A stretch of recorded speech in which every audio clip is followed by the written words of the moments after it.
Aksi dan langkah hukum Deoli Payumara, mantan kuasa hukum Baradae, terus disorot. Kini, Deoli Payumara akan mengirim surat ke Kapolri Jenderal Polistio Sigit Prabowo. Dalam suratnya, Deoli Payumara meminta Kapolri mencopot Kabareskrim Komjen Pol Agus Andrianto dan Dirtipidum Brigjen Andi Rian Jayadi. Alasannya karena kedua perwira polisi itu tidak menahan Putri Chandrawati, istri Verdi Sambo.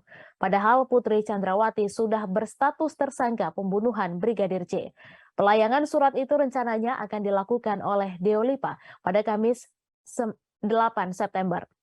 Adapun surat itu untuk mendesak Kapolri mencopot Kepala Badan Reserse Kriminal atau Kabareskrim Polri, Komjen Pol Agus Andrianto, dan Dirtipidum Polri Brigjen Andi Rian Jayadi.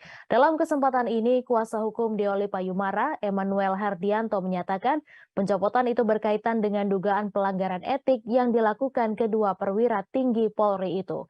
Hal itu berkaitan atas kasus penyidikan tewasnya Brigadir Yosua Huta Barat, termasuk tidak ditahannya istri Verdi Sambo, Putri Chandrawati, yang sudah ditetapkan sebagai tersangka. Selain kepada Kapolri, surat tersebut juga ditembuskan ke Menko Polhukam Mahfud MD dan kepada Presiden Republik Indonesia Joko Widodo.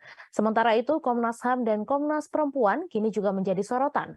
Hal tersebut buntut dari Komnas HAM dan Komnas Perempuan merekomendasikan polisi mendalami dugaan kekerasan seksual atas Putri Chandrawati oleh Brigadir J. Deoli Payumara hingga mantan Kabareskrim Susno Duaji pun bersuara soal dugaan kekerasan seksual tersebut. Satu suara, keduanya menyebut pernyataan Komnas HAM dan Komnas Perempuan sudah membuat gaduh. Bahkan Deolipa mengaku akan menggugat Komnas HAM dan Komnas Perempuan. Menurutnya pernyataan itu membuat gaduh lantaran sebelumnya Polri mengatakan tidak ada pelecehan yang dilakukan Brigadir J pada Putri Chandrawati. Jangan lupa like, subscribe, dan share ya!